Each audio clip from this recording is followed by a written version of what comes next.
Bismillahirrahmanirrahim. Assalamualaikum, selamat pagi. Terima kasih join kelas dengan saya. Kita dah habis silibus tapi nak buat ulang kaji lah sikit lah untuk PT3. Mungkin ada exam bila kamu buka sekolah nanti untuk masuk kelas ke, saya pun tak pasti, tapi baik kita bersedia lah. Okay. Saya dah bagi soalan tadi. Okay, dah bagi soalan, mungkin kamu dah tengok. Cuma kita go through bincang sikit lah. Dan insyaAllah lepas habis kelas pun saya akan bagi soalan dalam bentuk Google Form. Kamu klik-klik, nanti saya dapat lah jawapan kamu, boleh saya semak nanti.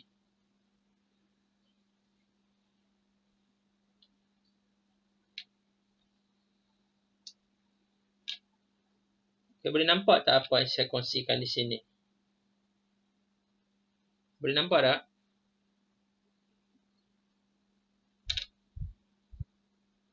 Okay, alright. Terima kasih Aziz atas respon. Untuk soalan yang pertama, rajah di bawah menunjukkan kerata rentas mata manusia yang cacat. Okay, mata yang cacat. Okay, antara berikut yang manakah menyebabkan kecacatan penglihatan? Okay, kalau tengok sini, ni cacat apa sebenarnya? Dia rabun lah ni, rabun. Tapi rabun apa? Okay, ini adalah rabun dekat. Pandai, bagus. Ada respon Haziq, rabun dekat. Saya rekod semua keluar. Nanti siapa nak jawab dalam ni, dia keluar lah. Nanti dalam video boleh tengok dia memberi respon. Ada dua orang je ni. Ada Wiyah dengan Haziq je. Yang lain saya tak tahu pergi mana. Tak apa. Ini rabun dekat, bagus. Sekarang kita tengok di sini. Kalau nak guna sorom, tak apa, malu-malu pula nak bercakap. Kalau tengok sini rabun dekat, macam mana cara nak ingat? Senang saja. Kalau rabun dekat, dia tembus sampai belakang. Imej patutnya jatuh di sini. Tapi bila dia dekat, ingat rabun dekat tembus sampai belakang. Kalau rabun jauh, imej tu jatuh macam ni. Kalau rabun jauh, di kantar mata, imej jauh dia kat sini. Jauh dia jatuh di sini. Ni jauh. Rabun dekat sini. Ni rabun jauh.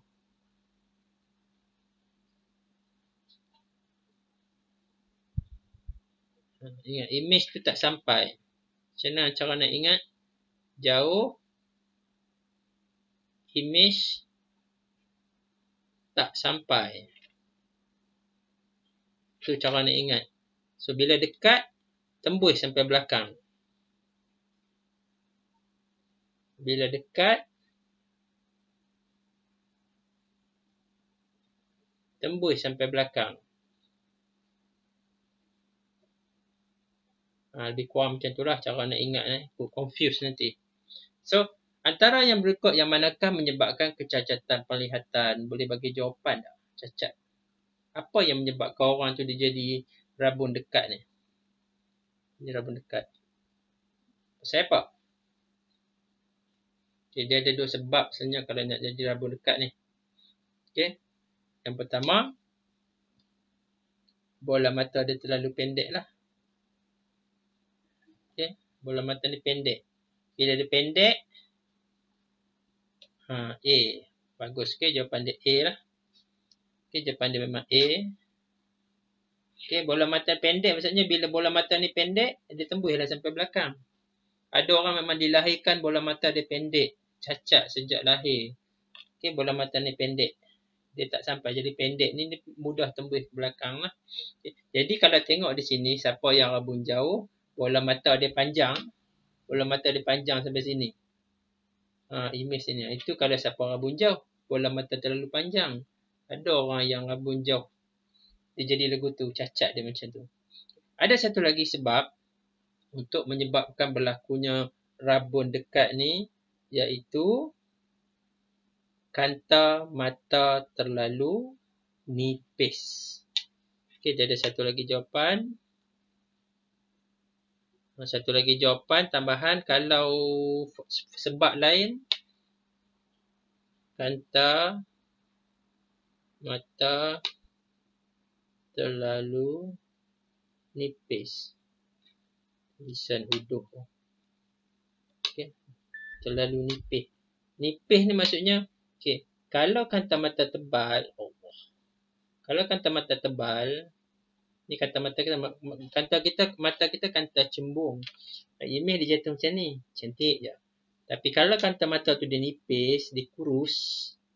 Kurus lah. Nipis tu macam kurus lah. Tapi kita tak katalah kanta mata kurus. Dia akan jatuh. Okay, saya kecil sikit lah. Ni tak sesuai. Okay.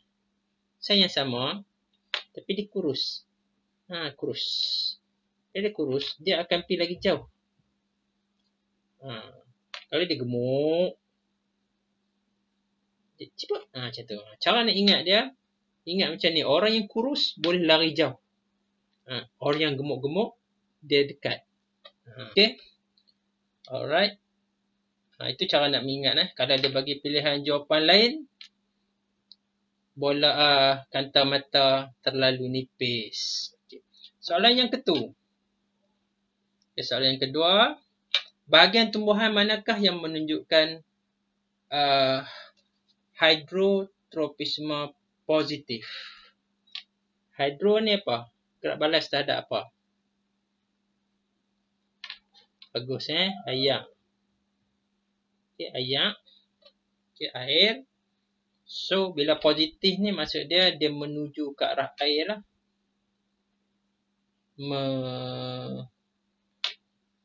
Menuju ke arah ayak. Ke arah ayak. So, yang mana satu menuju ke arah ayak? Senang je lah. Akak. Very good. Soalan senang lah. Siapa yang jawab pucuk memang teruk lah. Pucuk dia bukan menuju ke arah ayak. Pucuk naik ke atas. Okay. Ini bukan ni. Pucuk ni naik atas. Talau pergi atas. Okay. Jadi dia tak pergi cari ayak. Pucuk tak boleh. Siapa jawab pucuk masalah buah tak ada lah. Okay, buah dia tak memberi respon lah. Okay, batang pun tak. Okay. Soalan yang ketiga. Soalan yang ketiga, alat manakah tidak membantu dalam pendengaran? Okay, soalan ni kena mak pendengaran. Pendengaran telinga lah. Tak membantu. Periskop apa periskop? Kita periskop apa?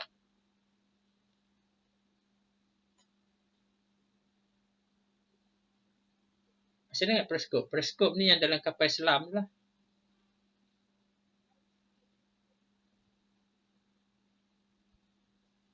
Selam. Dia teropong. Kapal selam. Dayak. Tak main lah. Dia tu naik atas. Dia nak guna periskop tu waktu duduk belah bawah.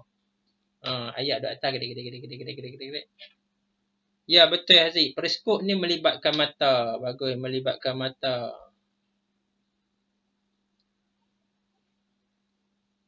Okay. Dalam kapal selam ni teropong. Okay. Nampaklah siapa ni ada biji mata satu ni. Kapten duduk teropong. Okay. Skoding siapa-siapa di pantai tu. Okay, dalam kapal selam. So, tidak membantu dalam pendengaran. Periskop. Memanglah periskop ni untuk mata. Jawapan dia satu.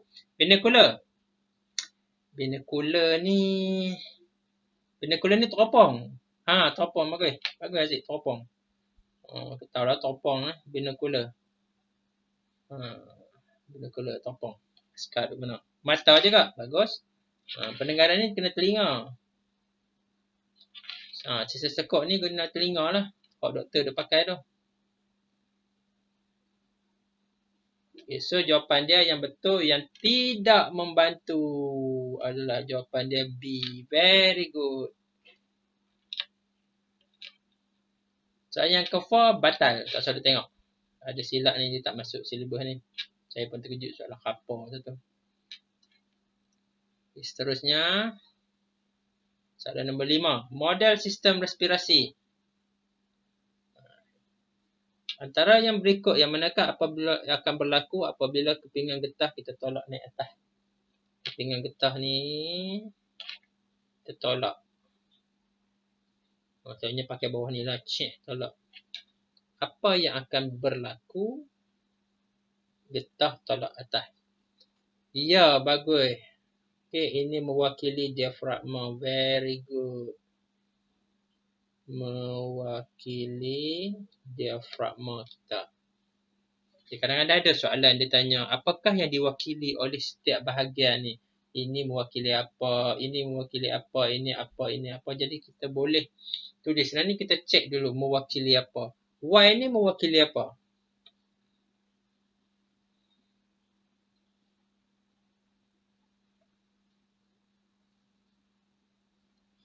Y mewakili apa?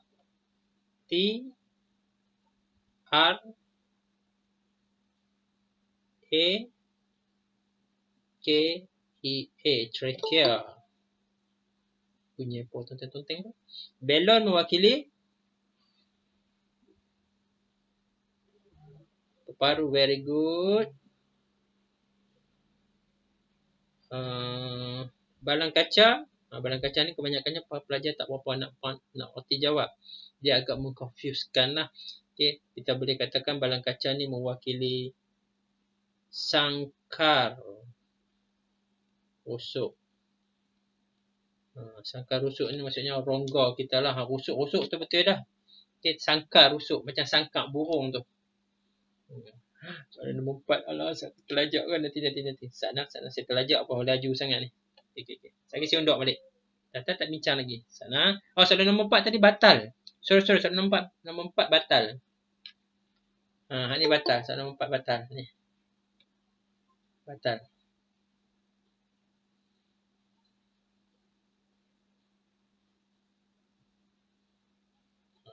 So, sekarang kita dapatlah. Kadang-kadang dia keluar soalan ni, dia keluar dalam soalan bahagian B, bahagian structure. Dia tanya, apakah yang diwakili oleh tiup kaca? Apakah diwakili oleh balon? Apakah diwakili oleh balang kaca? Ataupun apakah yang diwakili oleh bahagian Y? Y ni, apa dia? Bronch apa? K.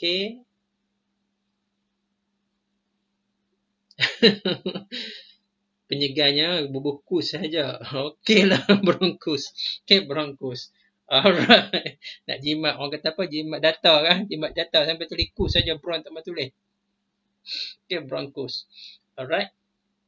So, sekarang soalan antara berikut yang akan berlaku bila kita tolak kepingan getah ke atas dan membincangkan bab tekanan. Okey, jangan jawab lagi, tunggu Sat. Okey. Apa yang kamu kena ingat sekarang ni? Okey, apabila bercerita tentang tekanan, tekanan ni dia berlawanan dengan saiz ataupun isi padu. Okey, kalau tekanan silap. Dia kena macam ni. Dia kena lagu ni budak-budak. Dia kalau isi padu atas saiz besar, tekanan rendah. Macam tu. Dia berlawanan. Okey.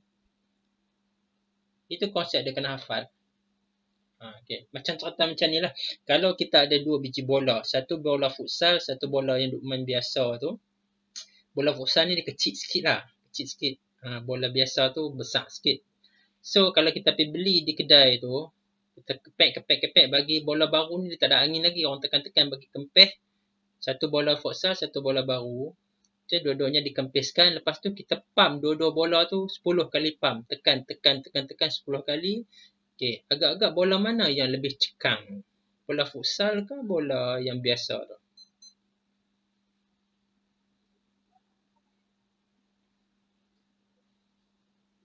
Bola mana? Bola futsal. Betul, bola futsal sebab dia kecil. Okay. Bila dia kecil, tekanan dia lebih tinggi. Konsep tekanan tu konsep dia macam ni sebenarnya. Okay, ada satu bola kecil, satu bola besar. Okay. Bila dia kecil, kalau zarah-zarah udara, ni bola. Ni bola lah. Okay. Bola A, bola B. Okay. Berbanding dengan ni. Okay. Ini dia nak melanggar sesama dia ni, jarak dia luas, besar. Nak melanggar sama dia dan nak melanggar dinding. Jadi kalau ini, bila dia kecil, dia mudah berlaku pelanggaran antara sesama dia dengan dinding. Jadi tekanan yang dihasilkan akan lebih tinggi. Lebih banyak pelanggaran berlaku, lebih mudah pelanggaran berlaku. Jadi tekanan akan lebih tinggi, tekanan akan meningkat. Itu konsep dia. So lah ni kalau tengok kes ni bila kita tolak kepingan getah, macam mana saiz ni, saiz badan kaca, saiz sangkar rusuk bila kita tolak ke atas. Saiz dia jadi macam mana? Saiz dia kecil ke saiz dia bertambah? Bila kita tolak kepingan getah tu naik ke atas.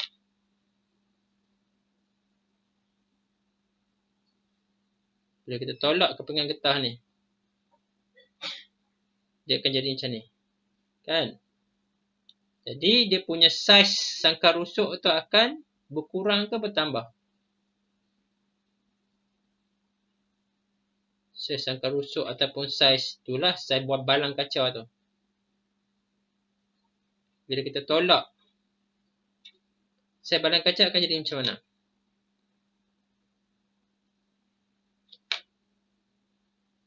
Berkurang ke bertambah?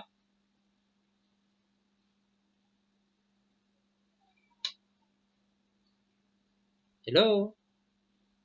Saya tak perasan tadi. Ada jawab tak tadi? Saiz balang kaca bertambah ke berkurang? Bila kita tolak kepingan getah ataupun diafragma tu ke atas. Ruang ni jadi macam mana? Isi padu dia ataupun saiz dia. Ya, berkurang. Memang berkurang. Tak payah letak kod. Memang berkurang. Kan dia akan berkurang lah. Sebab dia jadi kecil lah. Kalau kita tarik ke bawah, dia jadi besar. So, bila dia berkurang, tengok konsep di sinilah. Bila isi padu saiz ni dia berkurang. Okay, bila isi padu ni berkurang.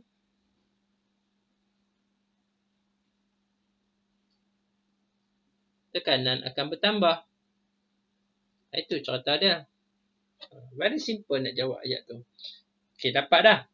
Sekarang kita dapat tekanan bertambah. Jawapan dia hak ni lah, mana-mana lah. Sekarang ni bila tekanan bertambah pula, dia nak tengok saiz belon. Dia dua benda nak kena fikirkan. So, bila tekanan bertambah dalam tu, secara automatik dia akan menekan belon tu. Dia akan memaksa belon tu jadi kempis lah. Dia tekan. So, belon akan jadi mengecil ke membesar?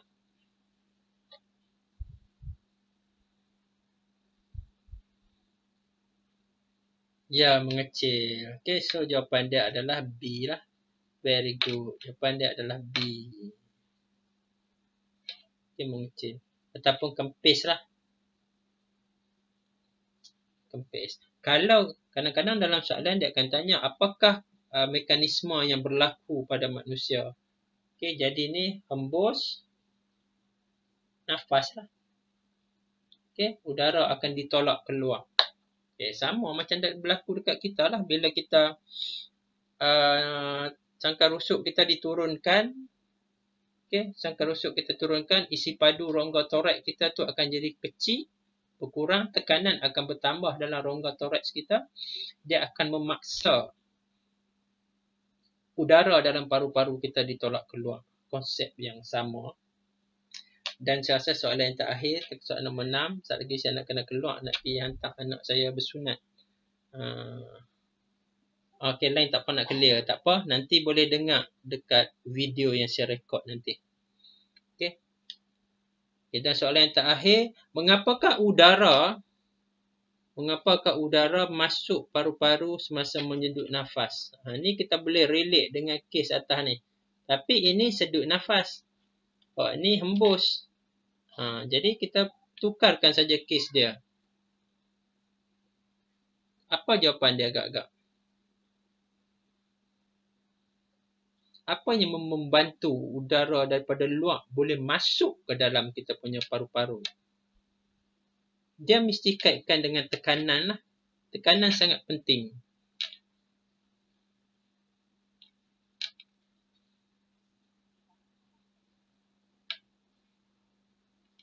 Isi padu udara dalam rongga toraks berkurang. Diafragma mengendur dan melengkung ke atas. Tekanan udara dalam rongga toraks berkurang. Tulang rusuk bergerak ke bawah dan ke dalam. Okey. Dia tanya pasal apa udara boleh masuk paru-paru waktu kita sedut nafas. Okey. Isi padu udara dalam rongga toraks berkurang. Diafragma mengendur dan melengkung ke atas. Tekanan udara dalam rongga toraks berkurang. Tadi kita duk membincangkan cerita bab tekanan. Jadi bila melibatkan nak sedut nafas pun, yang penting untuk membolehkan udara masuk ke dalam paru-paru kita, untuk membolehkan kita menjut nafas adalah melibatkan tekanan udara. Okay. Tekanan udara dalam rongga toraks mesti rendah, mesti berkurang. So bila tekanan udara dalam rongga toraks berkurang, macam ni, isi padu dalam tu, apabila isi padu rongga toraks berkurang, tekanan dalam rongga toraks kita tu, saya ulang sekali lagi. Okay. Apabila isi padu rongga toraks kita tu bertambah, dia jadi besar. Okay, sini ni dia besar lah. Dia besar. Jadi bila dia besar, tekanan yang ada di dalam ni akan berkurang. Bila tekanan di dalam rongga toraks kita ni berkurang, udara daripada luar bolehlah ditolak masuk. Okay, dia contoh macam ni lah. Ni manusia. Ini manusia. Oh, gemuknya. Susah nak lukis pakai komputer ni. Lebih kurang je lah. Okay, ni paru-paru. Paru-paru. Okay. Bila tekanan dalam ni, tekanan dalam rongga toraks ni berkurang, macam mana tekanan dia nak berkurang? Isi padu dia bertambah lah. Bila isi padu dia bertambah, tekanan dalam ni berkurang. Okay, isi padu bertambah, tekanan berkurang. So, bila tekanan di dalam ni berkurang, udara daripada luar bolehlah ditolak masuk. Okay. Tekanan atmosfera, tekanan udara di luar, dia akan memaksa, dia boleh menekan udara daripada luar supaya masuk ke dalam paru-paru kita. Sebab tu bila kita nak tarik nafas, kita punya sangkar rusuk, tulang rusuk tu semua akan naik ke atas. Bila dia naik ke atas, dan dia akan bergerak sedikit ke hadapan supaya kita punya rongga toraks tu jadi besar. Bila jadi besar tu maksudnya isi padu dia bertambah. Bila isi padu dia bertambah, tekanan dia akan berkurang. Barulah boleh udara daripada luar masuk ke dalam paru-paru kita. Kita tak boleh sedut nafas, udara tak boleh masuk kalau isi padu rongga toraks kita tu kecil. Sebab bila kecil, tekanan dia akan bertambah. Bila tekanan bertambah, udara tu akan ditolak keluar. Kita tak boleh sedut masuk. Dia mesti, cerita dia macam ni lah, berlawanan. Okay. Ya, bagus. So, jawapan dia C. Saya akan sambung kelas saya insyaAllah minggu depan. Nanti saya akan bagi quiz dalam Google Form dan insyaAllah minggu depan kita akan sambung sikit lagi sampai soalan nombor 20. Nanti untuk minggu depan kita boleh perhabis teruslah sebab saya akan bincangkan soalan yang sama. Soalan ni nombor 7 sampai soalan nombor 20. Terus kita online.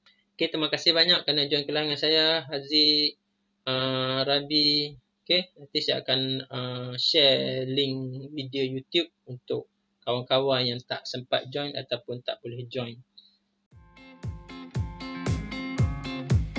Terima kasih banyak. Jumpa lagi. Selamat belajar daripada rumah. Take care. Rindu semua. Assalamualaikum.